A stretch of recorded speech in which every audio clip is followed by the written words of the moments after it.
What's going on, folks? I am Ryan MOUGEY, of course, back again with a very exciting episode of THROWIN MITTS.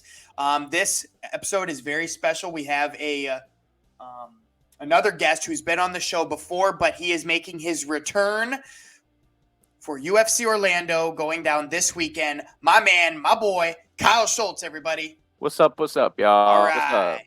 Hell yeah. How are you, man? We haven't seen each other in a couple weeks. I'm doing just great, bro. Doing good? Paying attention to the UFC universe and keeping my eyes on everything, bro. He's You keeping know his how it eyes is. on it, folks. So, as I do every time on this episode, I go back to the previous fights and I go ahead and kind of go over my data. So, on UFC Vegas 65, that awesome event, unfortunately, the main event was canceled between Spivak and who was that? Hmm. Who was he fighting? Actually, I have no idea.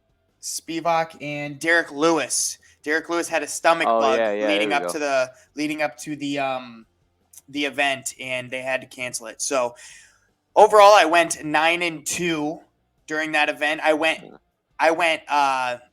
7 straight, 7-0, and then the last two fights, I wasn't able to close it out on a perfect night, but that's okay. I'm hoping to do Damn. it this time. Oh That yeah. takes my overall to 106 victories and 54 losses with a win percentage of 66%. And that's pretty good in my eyes. I'm Oh really yeah. enjoying it. I'm glad I've been on quite the hot streak, and we're gonna carry it on into UFC Orlando. I'm down here in Boca Raton, and that's only 2 hours away. But unfortunately, I got to work. I've got other shit going on, but I won't be able to make it. But I'm going to be watching from just 2 hours away, and I'm really excited. This one's going to be so fucking amazing. There's 15 fights on the card. That's more than usual, and it's nice and late start time. We're going to be having fun throughout the night. So, SCHULTZ, what do you say we get right into this card? Oh yeah. Big time. Let's do it. All right, well, let's bring it up here. We have Kevin Holland versus Stephen Thompson.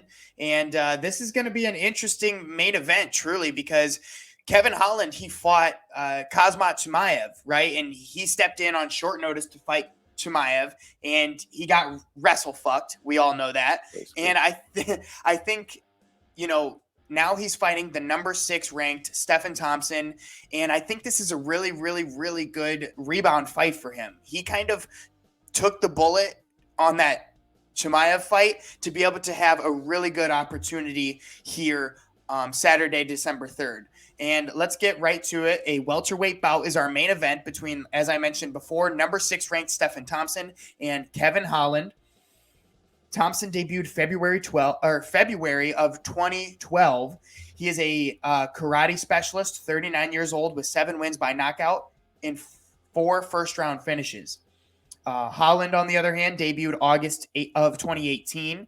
He's a kung fu fighter, 30 years old, with 12 wins by knockout and 11 first-round finishes. Let's get into their records a little bit. Thompson, 16-6-1. Holland, 23-8, both coming off of a loss in their last fight. Holland's going to have the 3-inch height advantage and about a 5-inch reach advantage as well. So he's definitely going to be able to control the he's going to be able to control the distance a little bit, especially if this is going to be a stand-up fight and they're just going to throw the mitts, which let's look at the numbers and see, Thompson 3.9 landed per minute at a 43% significant strike rate. His absorbed per minute, 2.81 with a 56% defense. Holland, on the other hand, 3.85 with a 54% significant strike rate and a 2.38 absorbed per minute. His defense being 55%. Very Now, similar. yeah, very, very similar. Although I would say Holland has the advantage in there. He's got just about the same amount of production at a higher significant strike rate with a lower absorb per minute just by a touch. But hey, it all counts. And then these grappling numbers are almost identical.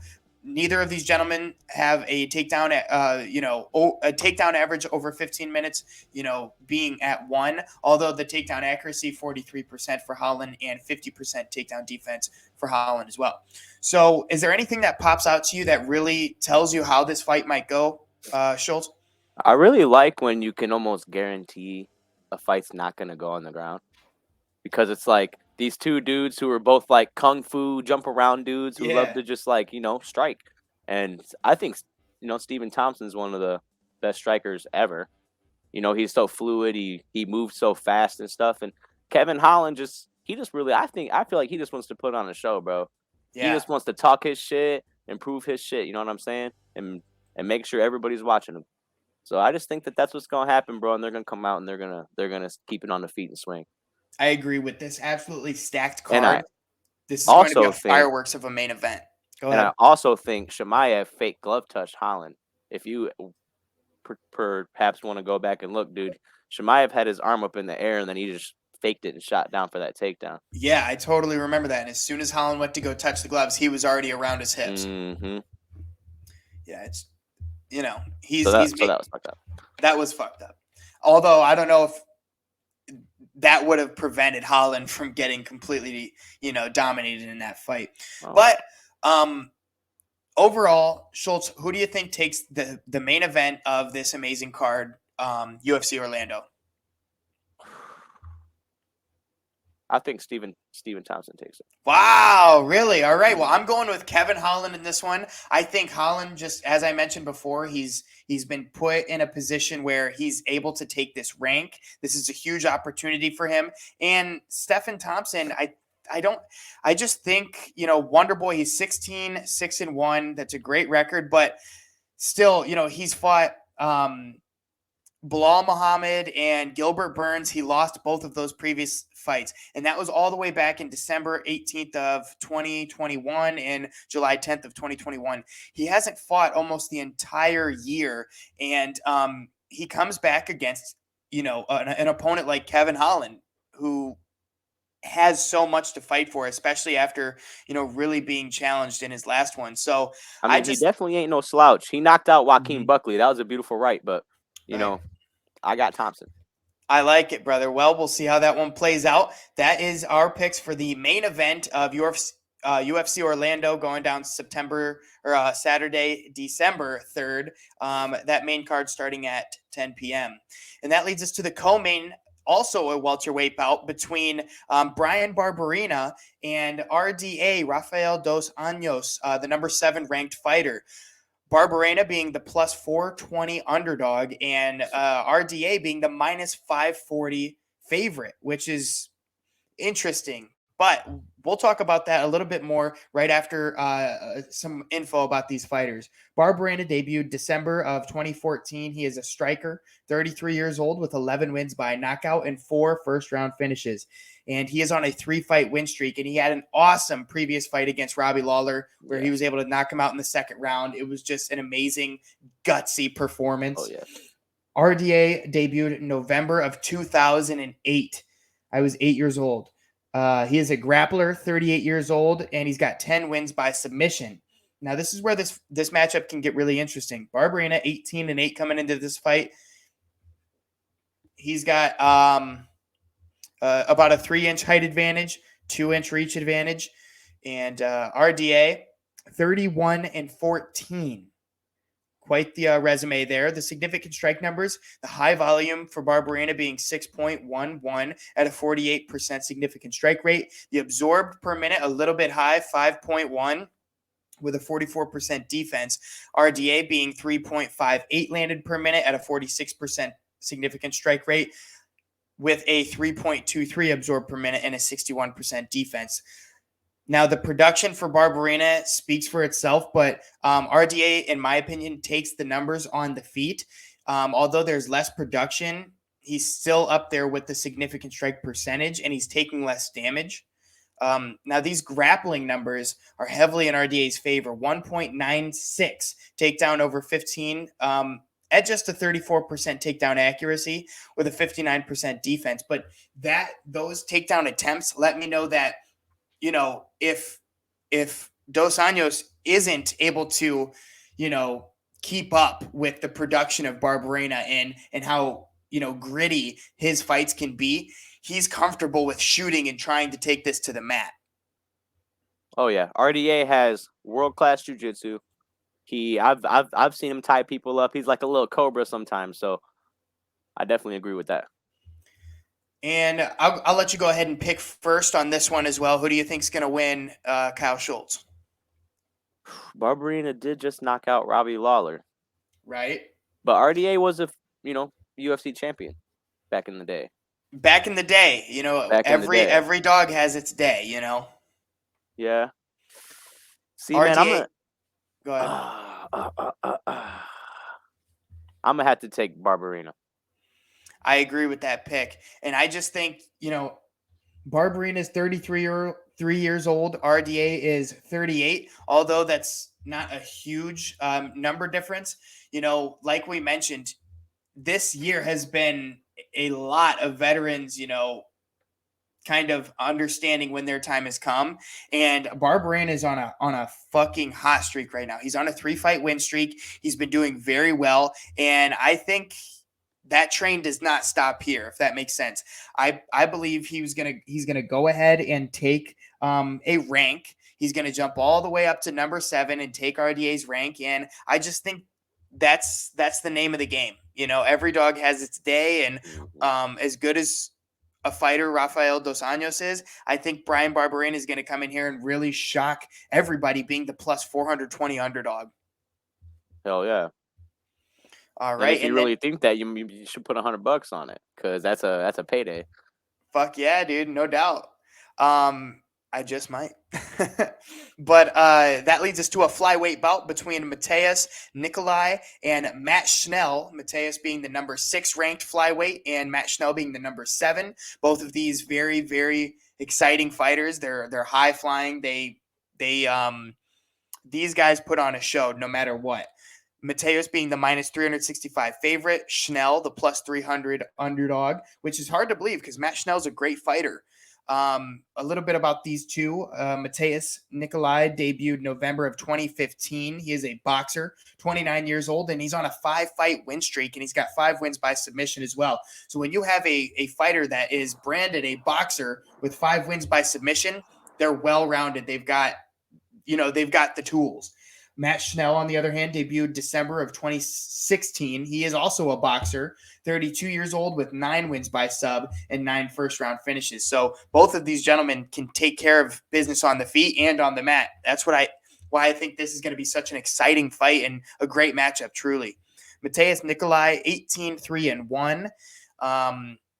He's going to have a 2-inch or Schnell is going to have the 2-inch height advantage, while Schnell also has a 4-inch reach advantage, Schnell being 16-6. The significant strike numbers for these gentlemen: 3.64 landed per minute for Mateus, 52% the significant strikes, with a 3.09 absorbed per minute and a 67% defense. Now, Matt Schnell, on the other hand, 4.34 with a 39% significant strike rate and a 4.44 absorbed per minute, and a 57% defense. What do you see out of these striking numbers, Schultz? I see that it looks pretty similar.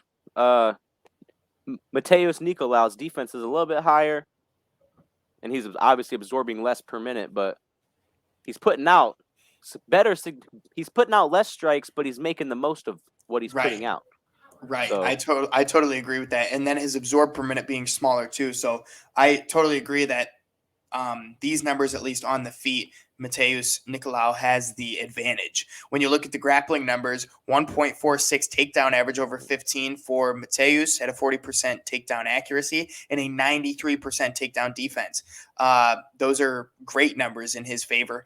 Matt Schnell, on the other hand, 0.68 takedown average over 15 at just a 44% takedown accuracy and a 50% takedown defense. I will highlight the 1.18 submission average, although Nicolau has a 0.98. So really, Matt Schnell is a great fighter. I do enjoy his style of fighting. I haven't seen Mateus Nicolau in the ring yet, or in the octagon yet, and I'm very excited to see what he's going to do against such a high-profile fighter like Matt Schnell. So for me personally, I'm going to have to go with Mateus Nicolau. What do you think, Schultz? I haven't seen Nicolau in the cage either, and it's hard to go blind into a situation. You know what I'm saying? Having never seen somebody, and which also means, who has he fought? If neither of us have ever seen him, who has he stepped in the ring with? I'll take a peek here. He beat Dvorak March 26th of 2022. He fought a gentleman with the last name of Elliott and Emmanuel Cape. He beat All in Cape. the UFC? Yes. Okay. He's Okay. had Okay. quite. I mean, he debuted in 2015. Okay. Okay. So he's let's see, one. He's only lost one fight in his UFC tenure, Hmm. out of 7 fights. Hmm. Okay. Okay. Okay. A little bit of background. Okay. Um. You know, and who's ranked 6? Who's ranked 7? I forgot. Actually, Mateus Nicolau is number 6, and Schnell is the number 7 ranked Schnell is flyweight. 7. You know, I'm gonna have to go with Schnell, man. All right.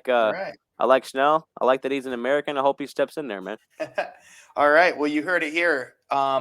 Depending on where your loyalty lies, you've got the picks. And that leads us to a heavyweight bout. I can't believe this is. I mean, this card is just so stacked. We have a heavyweight bout between number 4 ranked Tai Tuivasa, the plus 165 underdog, and the number 5 ranked Sergey Pavlovich, the minus 195 favorite. This one is going to be a fan favorite. There's no doubt about it. Tai Tuivasa debuted November of 2017. He's 29 years old, 14 wins by knockout, and 12 first-round finishes. Pavlovich, on the other hand, debuted November of 2018. He's an all-around mixed martial artist, 30 years old, with on a 4-fight win streak with 13 wins by knockout and 13 first-round finishes. And in this fight, he will have the 9-inch reach advantage. That's big, especially because Tuivasa wants this fight to be on the feet. Tuivasa wants to strike. Pavlovich has it all. He can strike and he can wrestle you too. You know what I mean? So Tai Tuivasa really doesn't have, in my eyes, any path of victory here, because I don't think he can compete with Pavlovich on the mat. Man, Tai Tuivasa, when they label him a street fighter, man, he's a motherfucking street fighter. I love watching Tai Tuivasa fight. He just puts his head right in there and he doesn't really give a fuck about his brain, basically. He just steps right in there and absorbs them. So, and Sergey Pavlovich, bro, he's been knocking everybody out. Like, I'm pretty sure he's got like 5 knockouts in a row or something. If I'm not mistaken. He knocked out Derek Lewis. 1, 2. He does 1, 2, 3, 4. So he's got 4 knockouts in a row, going to make it 5 this weekend. 4 in a row. I'm gonna have to believe with you, dude. I mean, Tai Tuivasa ain't no slouch, and if you look at a picture of him from like 4 years ago, dude, and then look at him today, it's a huge transformation, and the way he fought and everything, a huge transformation. Yeah, but for sure. I mean, and nothing against him, but I do think that he's gonna get wrecked by Pavlovich. I don't think he'll get completely wrecked, because you got to think, Tai Tuivasa just stood in the cage with Cyril Gane, and he even dropped Gane a couple of times, And Dude. While Gane and Pavlovich are 2 different fighters, I believe that Tai Tuivasa, like you say, is no slouch, and I think he definitely has the potential to catch Pavlovich with something. If Pavlovich is not careful and he makes a mistake, it could end up very bad for him. But if Pavlovich really stays on his P's and Q's and has a very technical fight, I think he takes this one. Yeah, man, I'm gonna have to agree with that. I think Pavlovich takes it as well. I don't see a path of victory for Tuivasa either. Right. Although we will highlight the grappling numbers for both of these gentlemen. The takedown average for both of them being 0. Takedown accuracy, 0. The takedown defense, 66 for Pavlovich, 52 for Tuivasa. Again, I think this one will stay on the feet, but if it has to, Pavlovich can take this to the mat and dominate there. Oh, yeah, big time. He's a big-ass dude. Yeah, a big-ass dude. That's one I might actually put money on. How tall was he? He's only 6'3", and Tuivasa is 6'2", but he has a 9-inch reach advantage. Yeah, I was confused how his reach was so much bigger. Okay. He's Captain Long Arm. But that leads us to a middleweight bout between number 8 ranked Jack Hermanson and Roman Dolidze. They're both 8, I suppose. I don't know. And for some reason, it won't let me click and pull this up. So I had to do some research on these guys. Jack Hermanson debuted September of 2016. He's an all-around mixed martial artist, 34 years old, with a record of 23 wins, 7 losses. He's got 11 wins by knockout and 10 first-round finishes. Roman Dolidze debuted July of 2020. He's 34 years old as well, with a record of 11-1, with on a 3-fight win streak and 6 wins by knockout. Now Roman Dolidze, he knocked out Phil Hawes in his last fight just less than a month ago, and it was a statement. And he's been on an absolute tear. I wish I could pull him up. I can't though. But and then of course you have a household name like Jack Hermanson. I know we don't have a ton of info, Schultz, but where do you start with this one? You know, Hermanson, he has fought the who's who, I believe, of the UFC. Vettori, Adesanya, Whitaker. You know, a lot of these top level contenders. Yeah, and the champion. And you know, obviously, Dolidze isn't no slouch, but I'm gonna have to take Hermanson on this one, man. I know, and we don't have all the information. I wish we could look at the striking numbers. I wish we could look at all that, but the website UFC let me down. We just can't. I will say Hermanson is the -190 favorite, and Roman Dolidze being the +150 underdog. I'm going to go with the underdog in this fight. I think Dolidze is on a tear. He's on a 3-fight win streak. He's got a lot of momentum, and I will just say I wasn't extremely impressed with Hermanson's fight against Chris Action Man in his last outing. I wasn't overly impressed, although Action Man was kind of running from him in the stage and in the cage and whatnot.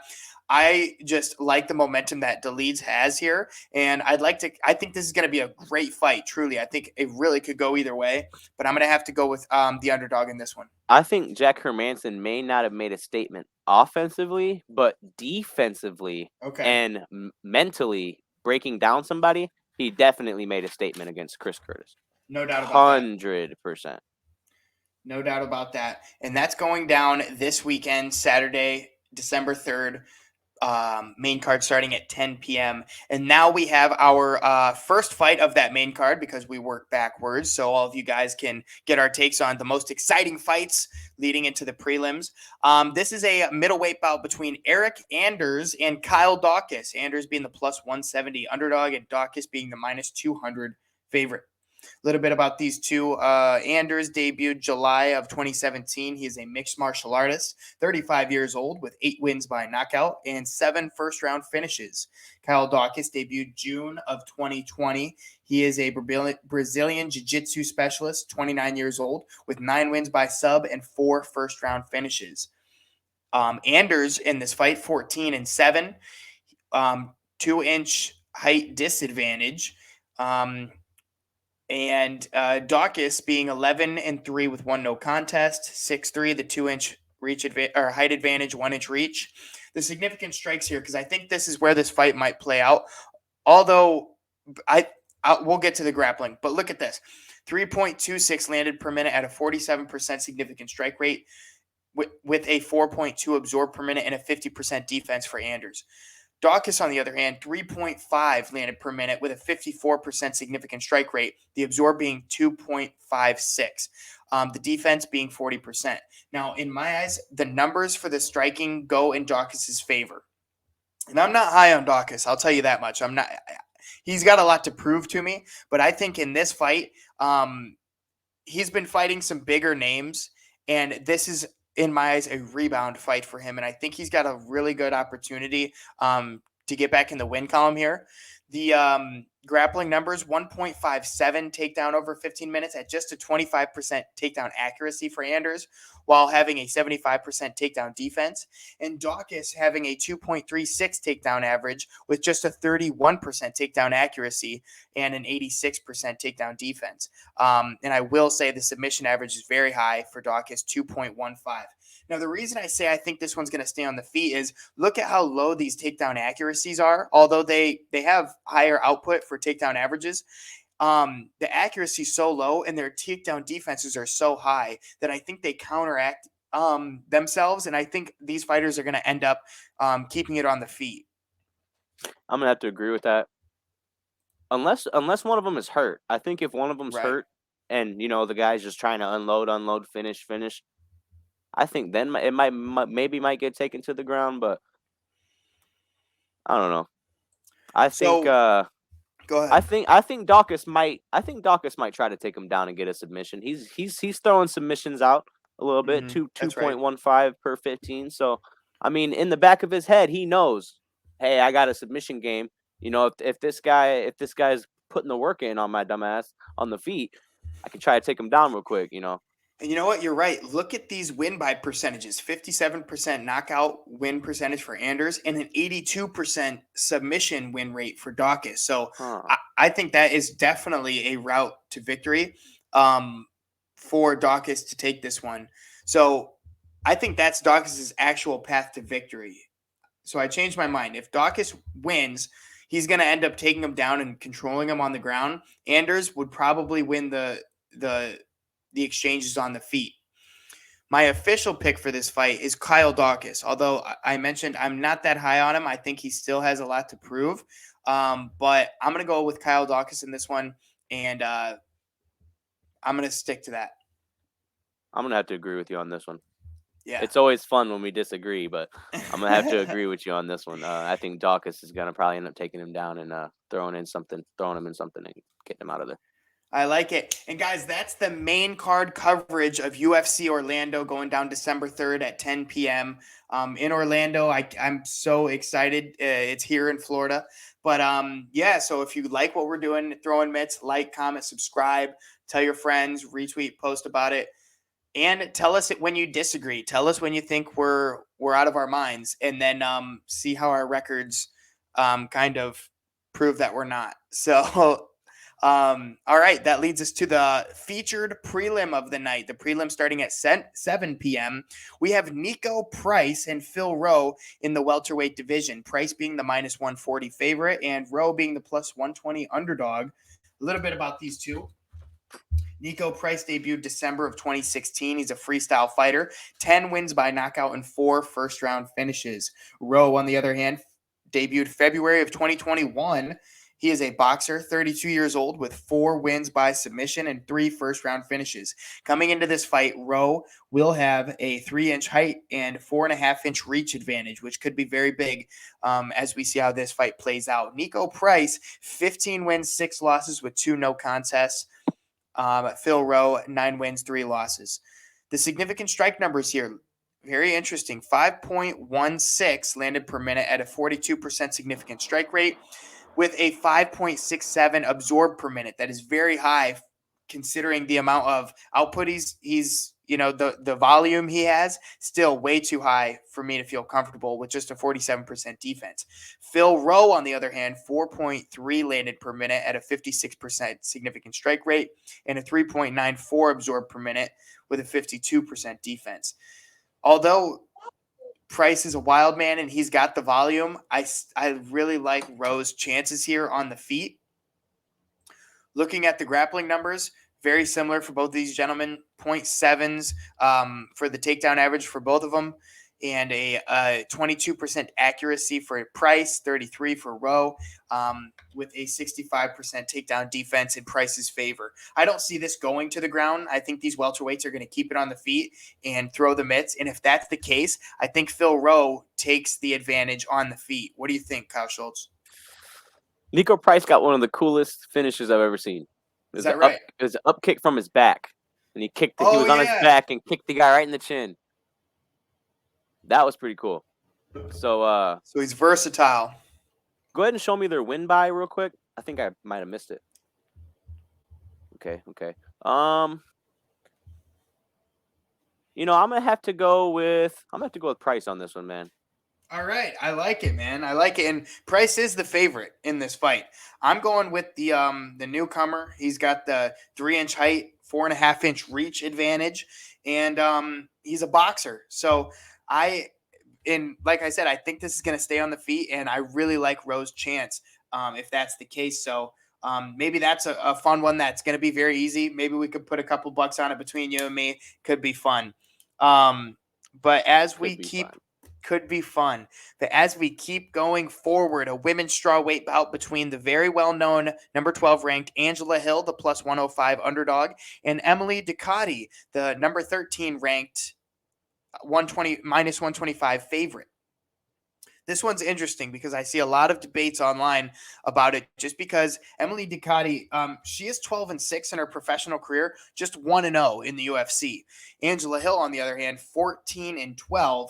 She debuted December of 2014. She's a Muay Thai specialist, 37 years old, with 5 wins by knockout, although taking the fight to the decision is her game, and you'll see that in the win by percentages.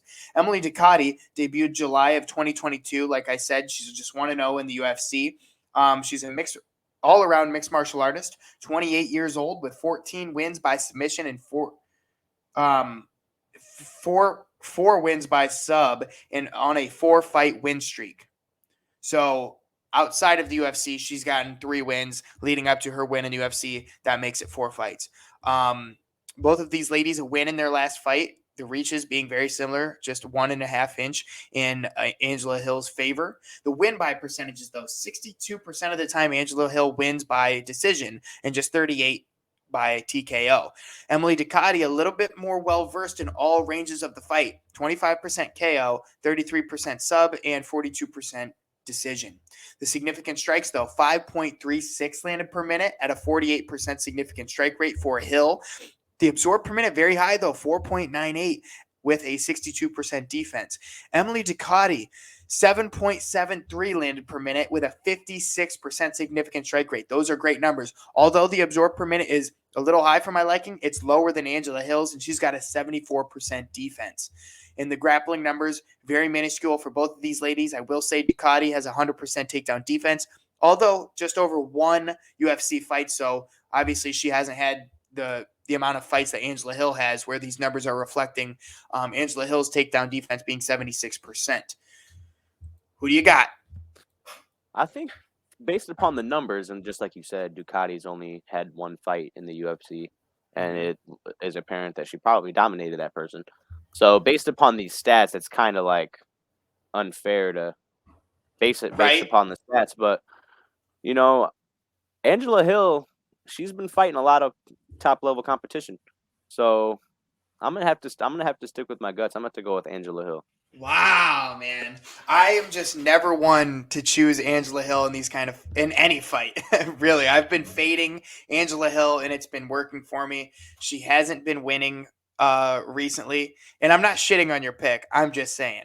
But no, she did beat Lupi Godinez. She went 3 rounds and won by unanimous decision to Lupi Godinez, which is a huge win for her. So let me go ahead and rephrase that. She has won her last fight against a very, very skilled opponent. And I remember Angela Hill was a huge underdog in that fight, and she came out and won.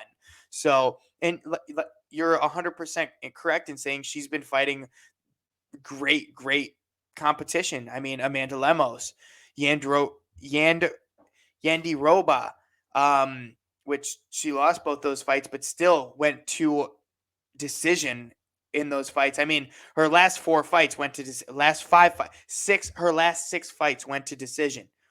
7, 8. Oh my God. Her last 8 fights went to decision, dating all the way back to February 22nd of 2020. So you might want to bet the over 2.5 rounds on that one, but who knows? Maybe this is the one where Angela Hill puts him out, or Emily Ducati uses that volume and puts her to sleep. I don't know, but I feel like Angela Hill knows how to survive. Maybe not win fights, but she knows how to survive. And that's a matter of fact. I'm going with Emily Ducati in this fight. I think this is a nice stepping stone for her, and I'm excited to see her go out there and dominate, really, and do her thing. So that's my pick. And Kyle Schultz, you're going with Angela Hill. I like it. All right, and here we have a lightweight bout between the plus 130 underdog Clay Guida and minus 150 Scott Holtzman. A little bit about these fighters. I think this is an interesting matchup. Clay Guida debuted October of 2006. He's a freestyle fighter, 40 years old. He's got 7 wins by knockout and 14 wins by submission. Scott Holtzman, on the other hand, debuted August of 2015. He's a freestyle fighter, 39 years old, 5 wins by knockout, 2 first-round finishes, and in this fight, he'll have the 3-inch height advantage. Now, we'll look at their age for a moment. Schultz, are you still with me? Oh, yeah, I'm still with you. Okay, I just didn't know because I'm on a different page. But Clay Guida is 40 years old. Holtzman, 39 years old. Usually I would take the older fighter and fade from them, right? Because I would never take the older fighter. But Clay Guida fought Claudio Puelles in his last fight, got caught in a knee bar, and I think it was just completely by chance, right? It was a wild exchange, and he got caught in a knee bar. Now, Scott Holtzman, on the other hand, what I was going to say is look at Clay Guida's record, 37 wins, 19 losses. Holtzman, 39 years old, just a year younger, he's 14-5. The number of fights between these two is staggering. The experience level of two gentlemen who are damn near a year apart in age. Am I right in saying that? Oh, yeah. I mean, Clay Guida's fought 37 more times than this man. Yeah. That's and so an insane amount more of fights. Right. And so when I would normally take the older guy and go with the younger guy, I don't think that's the case here. I think Clay Guida is still in the game for a reason. And he got caught in a knee bar from a younger guy last time, and I picked Claudio Puelles in that fight. But regardless, if we're talking about two veterans fighting, and I don't even know if we can call Scott Holtzman a veteran, if we're talking about two older fighters going at it, I think Clay Guida is the guy I'll pick because he's ready for this dogfight. You know what I mean? He has the experience. Scott Holtzman, I probably wouldn't pick him against anybody. You know what I mean? Oh, yeah. I definitely hear what you're saying. So the significant strike numbers, let's look at here, because Clay Guida is the plus 130 underdog in this fight, and Holtzman being the minus 150 favorite. That's where I'm a little starstruck here. 2.52 landed per minute at just a 34% significant strike rate with a 2.74 absorbed per minute. Great numbers, 62% defense.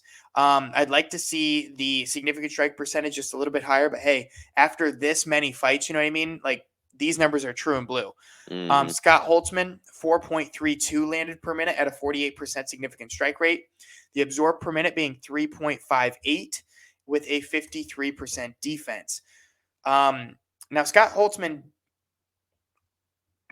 he does have more production, and hence the absorbed per minute just being a little bit higher, and his significant strike rate is higher. So maybe he's making the most of it on the feet. And we'll look at the grappling numbers here. 3.24 takedown over 15 minutes for Guida, 37% takedown accuracy, and a 68% takedown defense. Holtzman, on the other hand, 2.07 takedown average at a 56% accuracy with a 66% defense. Now, those aren't bad numbers either. All I'm saying is these two are so similar in these numbers. But then look at the record of Clay Guida. You know what I mean? It's like he's had so much more experience in the octagon, and I think his numbers are a little bit more true to this sample size. And at the end of the day, I'm going with the underdog Clay Guida in this fight. And you know what? He's been fighting really good fighters, and I think this is a great fight for maybe him to potentially end on. I don't know if he plans on retiring, but if he goes out there, has a great performance, puts this guy out, and he finishes on that high note, good on Clay Guida. I'm going to have to agree with you. I do think Guida is going to take the win, but, I've never seen Scott Holtzman fight, so maybe he's just this dude that punches so hard that, nobody can stand it. So, I really have, actually no idea how he fights, but I have seen Clay Guida many times. He has one of the, coolest first 15 seconds of a fight I've ever seen versus Diego Sanchez.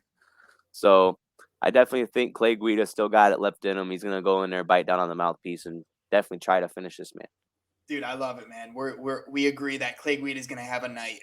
He's gonna have a night. All right, then we have a lightweight bout between Michael Johnson, the plus 230 underdog, and Mark Diakisi, minus 275 favorite. Let's see here. Johnson debuted December of 2010. He is a boxer, 36 years old, with 9 wins by knockout and 8 first-round finishes for the veteran. Mark Diakisi debuted October of 2016. He's a freestyle fighter, 29 years old, with 6 wins by knockout and 6 first-round finishes. I think this is going to be a great fight, but we'll get into the numbers, and I'll kind of let you know what I think here. Michael Johnson, 21 wins, 18 losses. Diakisi, 16 wins, 5 losses, a win in his last fight. The win by numbers, very similar for both of these gentlemen. The significant strikes here, 4.2 landed per minute at a 38% significant strike rate with a 3.91 absorbed per minute and a 58% defense for Johnson. Obviously, he's got a plethora of fights here in the UFC. Mark Diakisi, 2.63 landed per minute at a 39% significant strike rate with a 2.33 absorbed per minute and a 53% defense. Now, those numbers are very similar for both of these gentlemen, but you got to think if it's really this close, I mean, I think it could go either way on the feet. But when we look at these grappling numbers, 3.68 takedown average over 15 minutes at a 47% takedown accuracy for Diakisi at a 64% takedown defense. Now for Johnson, only 0.5 takedown average over 15, a 43% takedown accuracy, and a 79% takedown defense. I think Michael Johnson could take this fight if it stays on the feet. Although Diakisi does have hands. I know that. I've seen it. But Diakisi is known as a grappler, a wrestler. He'll take you to the ground, and if you can't get out of it, if you don't have the skill to compete with him on the mat, he's going to take it to decision, and he will win there. He's got no problem doing that. And I think that's exactly how this fight might go because he knows he can't compete with the staggering hands of Michael Johnson, and he's going to be looking for that takedown. And once Diakisi gets that takedown, it's over for Johnson, and I am pretty confident in that. See, dude, I do think Mark Diakisi is going to win, but only for one reason. Michael Johnson, I believe, if you look at his record, has been knocked out like 7 times by, the who's who of the UFC. That's right. Let's see here. A lot. He's been knocked out a lot. And, this Mark Diakisi, he hasn't lost very many fights, so he probably hasn't been knocked out very many times. So I'm gonna have to stick with that logic and go with Diakisi.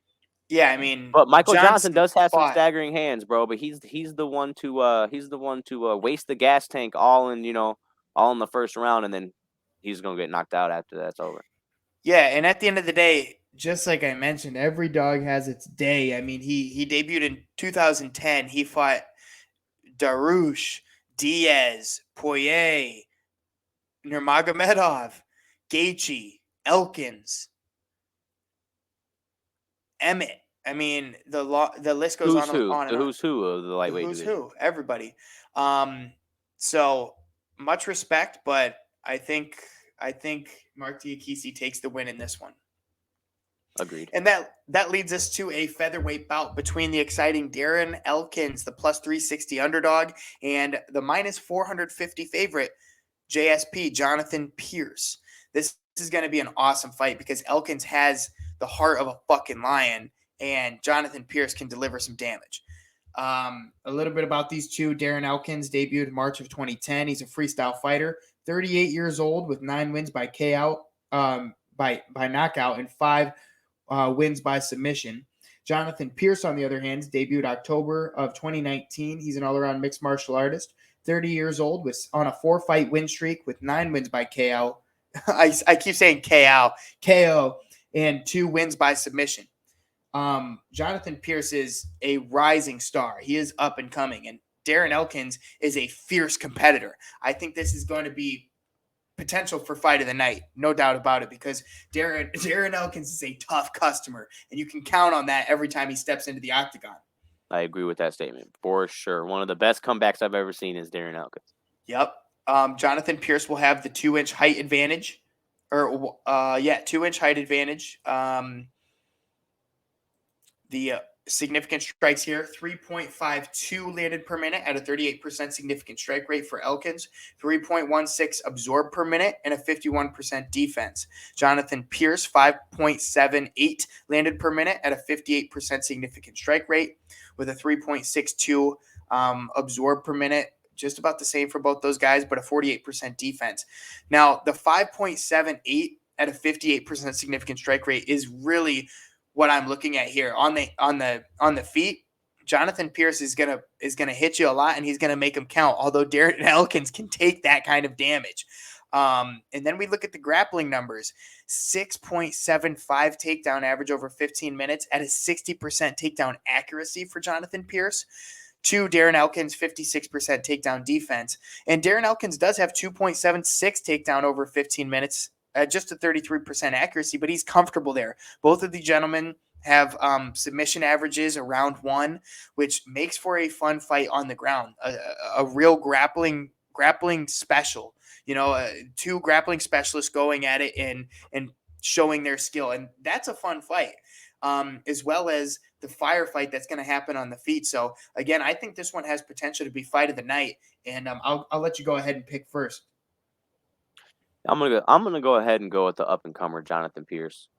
I mean, Darren Elkins, don't ever count him out of nothing because he can put your lights out at any time he wants, especially when he's hurt. He's like that old saying, don't a wounded animal is dangerous. Right? That's Darren Elkins. That's for sure him. So don't count him out by any means, but I'm going to have to say Jonathan Pierce. All right, brother. I agree with you in that one. Jonathan Pierce, the up-and-comer. He's going to take the win here. It's going to be a big step for him in his career, and good luck. Good luck, Darren Elkins. Then we have a women's flyweight between the number 13 ranked Tracy Cortez, always fun to watch because she knocks bitches out, and the number 15 Amanda Ribas, a -115 favorite. Now this fight is going to be very, very fun because Cortez is on a 10-fight win streak. She lost her first fight and her first professional fight and has not lost since. Ribas on a tear herself. Let's get a little bit more info on these two wonderful fighters. Cortez debuted November of 2019. She's an all-around mixed martial artist, 28 years old, and like I mentioned, a 10-fight win streak. Amanda Ribas debuted June of 2019. She's practices judo, 29 years old, seven first-round finishes, and 4 wins by submission. Looking at the matchup stats here, Tracy Cortez 10-1, a win in her last fight. Amanda Ribas 11-3, a loss in her last fight. The significant strike numbers here, 3.56 landed per minute at a 54% significant strike rate with a 2.32 absorbed per minute. Those are phenomenal numbers, and a 59% defense. Amanda Ribas, on the other hand, has something to say about it. 4.46 landed per minute at a 40% significant strike rate, and a 2.57 absorbed per minute with a 70% defense. Those numbers, in my eyes, go in Ribas's favor. Yeah, the significant strike percentage is lower, but also she has almost, one whole strike landed per minute or even 2. So I like Ribas on the feet here. And when we look at the grappling, these ladies are well-versed on the mat. 2.8 takedown average for Cortez at a 48% takedown accuracy with a 71% takedown defense. Ribas, on the other hand, 2.19 takedown average at a 47% takedown accuracy and an 88% takedown defense. I will highlight the submission average for Ribas being 1.19. What do you think so far, Schultz? That 10-fight win streak is interesting. Yeah, no doubt. But go back to the grappling numbers one more time. So Ribas is throwing up takedowns and submissions. So it's a little it's touch and feel on the ground, but I think on the hands I do agree with you that Ribas has the advantage. Well, I'll say this: although Cortez is on a 10-fight win streak, she's only had 4 fights in the UFC, so we don't know the type of talent she was fighting outside of the UFC, correct? But although, I mean, a 4-fight win streak in the UFC is no easy task either, Oh, yeah, I definitely agree with you. That's a huge feather in someone's cap. Mm-hmm. Yeah, so I like Tracy Cortez. I really do. But I think that streak comes to an end this fight against Ribas, who, had a loss in her last fight, but she is a tough customer. She fought Caitlin Chukagian, went 3 rounds with her. And before that, she beat Yandroba. And she's fought the who's who of the division as well. I mean, back in 2020, she fought Paige Van Zandt, who I actually met earlier this year. But no, she's fought Yeah, she's fought Mackenzie Dern. I mean, yeah, she's fought a lot of great fighters, and she's got a lot more experience here in the UFC. And being 11-3 with what, 8-1? Let's see, 1, 2, 3, 4, 5, 6, 7 fights in the UFC. This would be her 8th. Her record has a lot more. What is that called? It speaks louder than Cortez's record at Okay. 10-1 because Cortez has only had 4 fights in the UFC compared to Ribas's 7. You know what I mean? And Ribas is 7 or 11-3, Cortez being 10-1. So I think Ribas's record speaks louder. She's fought better competition, and I think Tracy Cortez is in for a surprise when she meets not to say the last fight she had weren't legit, but I mean, you look at the names, there's no big names, the who's who of that division. You know, this is her first big test. If she passes it, great, but I think Amanda Ribas comes in and kind of shocks her a little bit. I agree with you, especially since she's coming off a loss, so she's going to be real hungry. She's going to definitely prepare herself more than she did before. I mean, after 3 rounds with Caitlin Chukagian, I mean, you know. Oh yeah, that's a feather in someone's cap to go to a decision against a top contender in any division. You're right. So I'm gonna go with Amanda Ribas. Are you on that boat? I'm on that boat. We're partying. Fantastic. All right. I think that's going to be a fun matchup, though. I think it's going to be really fun to watch. And then we have one of my personal favorites, Natan Levy, the -180 favorite versus Genaro Valdez. Valdez being the +155 underdog. Natan Levy just 7-1 in his professional career. Valdez 10-1. Levy a win in his last fight. I was very excited about that. Valdez a loss in his last fight. Natan debuted November of 2021. He is a striker, 31 years old, with 3 wins by submission and 2 first-round finishes. Valdez, on the other hand, debuted January of 2022. He's an all-around mixed martial artist, 30 years old, with 7 wins by knockout and 6 first-round finishes. So Valdez does have, you know what I mean, like 7 wins by knockout, 6 first-round finishes. That is not an easy task. And Natan Levy, being a newcomer, I think does have a definite challenge ahead of him. Now let's look at these significant strike numbers, though. 3.84 landed per minute for Levy at a 52% significant strike rate. Those are fantastic, with a very average 3.62 absorbed per minute and a 54% defense. Those are good numbers. Those are solid. Valdez, on the other hand, 5.12 landed per minute at just a 35% significant strike rate with a 12.91 absorbed per minute and just a 46% defense. Now, what I will say is this is Genaro Valdez's second fight in the UFC. His first was against Matt Frivola, who he lost to. Levy, on the other hand, this is his third fight in the UFC. He fought Rafa Garcia, which is insane for your first fight. That's a fucking tough customer. And he went 3 rounds with Rafa Garcia, his first fight in the UFC. And then he fights Breeden and he goes, 3-round and he wins by unanimous decision. Now, this is going to be a stepping stone for Levy. He is going to win this fight. Let's look at the grappling numbers here. 5.13 takedown average with a 56% takedown accuracy for Levy, with just a 41% takedown defense. But compared to Valdez, 6.68 takedown average over 15 minutes with a 44% takedown accuracy and his takedown defense being 0. The submission average in Valdez's favor, 1.67 to Levy's 0.73. Both of these gentlemen are comfortable being on the mat and grappling.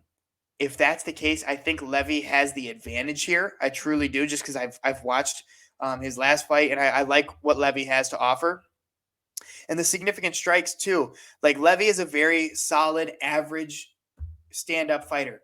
Valdez, you don't know what you're getting. I mean, he might be throwing wild, but he's getting caught as well. A lot. and maybe he said a lot. Maybe I'm biased because I really like Natan Levy, but I got to go with Levy in this fight, and I think it's pretty clear cut, truly. I mean, I'd love to see the Mexican win, but I don't think it's gonna happen either, man. Especially when you're eating 13 strikes a minute. That's nutty. Seriously, I mean it's tough. So we both got Levy in that one, and I'm excited to see a good performance out of Levy coming up this weekend. And then we have a featherweight bout between Marcelo Rojo and Francis Marshall, the newcomer from the Dana White Contender Series. This is going to be a fun one, folks. Marcelo Rojo debuted February of 2021, a mixed, all-around mixed martial artist, 34 years old with 8 wins by knockout and 12 first-round finishes. Francis Marshall, on the other hand, this is his UFC debut, as I mentioned. He's a freestyle fighter, 23 years old, with 4 wins by submission and 2 first-round finishes. Now, looking at these numbers here, 4.9 landed per minute at a 36% significant strike rate for Rojo, just with a 7.07 absorbed per minute.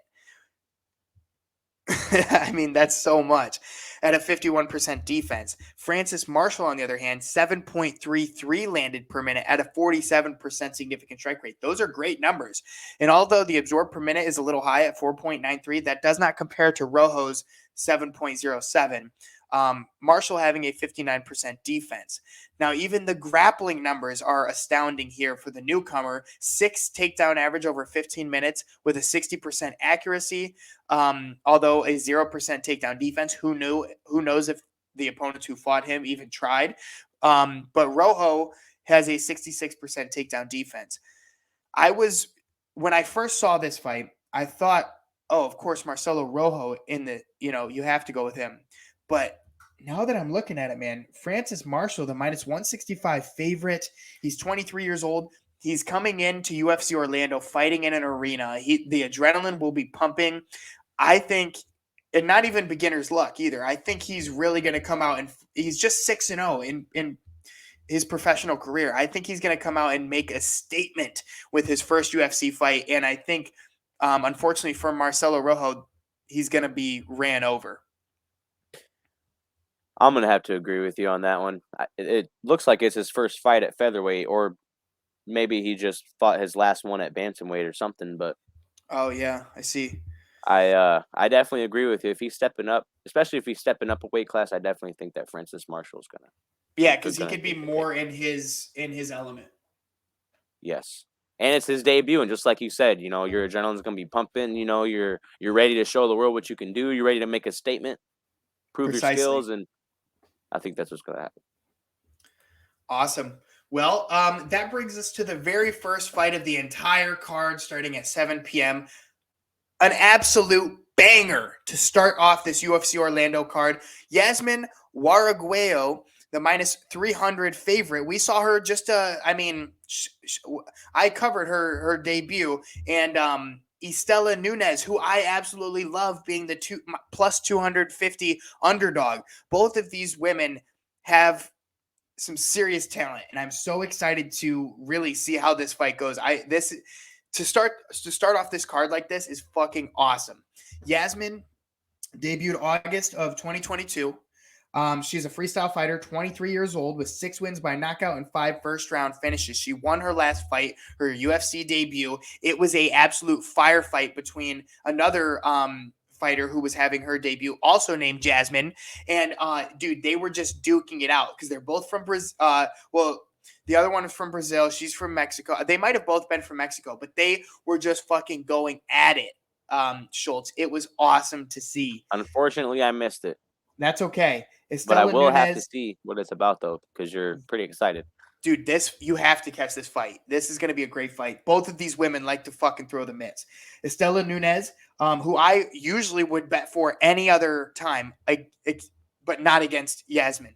Debuted October of 2021. She is a striker, 30 years old, with 2 wins by knockout. Yasmin, 9-0 in her professional career. Estela Nunes, 6-3 with 1 no contest.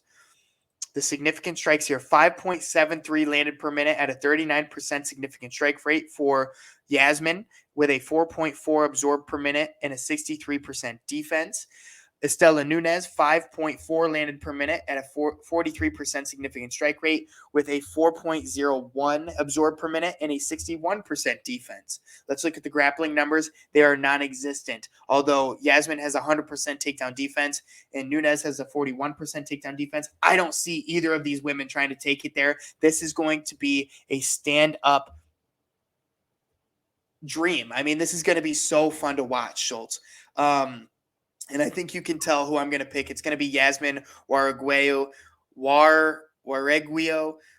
She's a beast, truly. She is a fucking beast, man. Well, I'm going to go ahead and spice this last one up, and I'm going to go with Estela Nunes. All right. She looks like she's a bad biddy ready to step in there. Yes. So that's 100%, bro. That's what I'm picking for sure. All right, folks, and that has been your coverage of UFC Orlando right here on THROWIN MITTS. Kyle Schultz, thank you so much for stepping on short notice and hopping on with me. I have so much fun every time you get into it because I love your knowledge and I love what you bring to the table about these fights, man. No, I appreciate it, man. And anytime, dude, hit me up, bro. I'll be on any time, dude. For real. All right. Short notice, long notice, middle notice, whatever it is, bro. Hell yeah, dude. All right, well, this has been THROWIN MITTS. Remember to like, comment, subscribe, send it to your friends. Tell them what we do here. And don't forget to check out UFC Orlando going down this Saturday, prelims at 7 p.m. and the main card at 10 p.m. I'm Ryan MOUGEY. Kyle Schultz, thank you so much. We outie.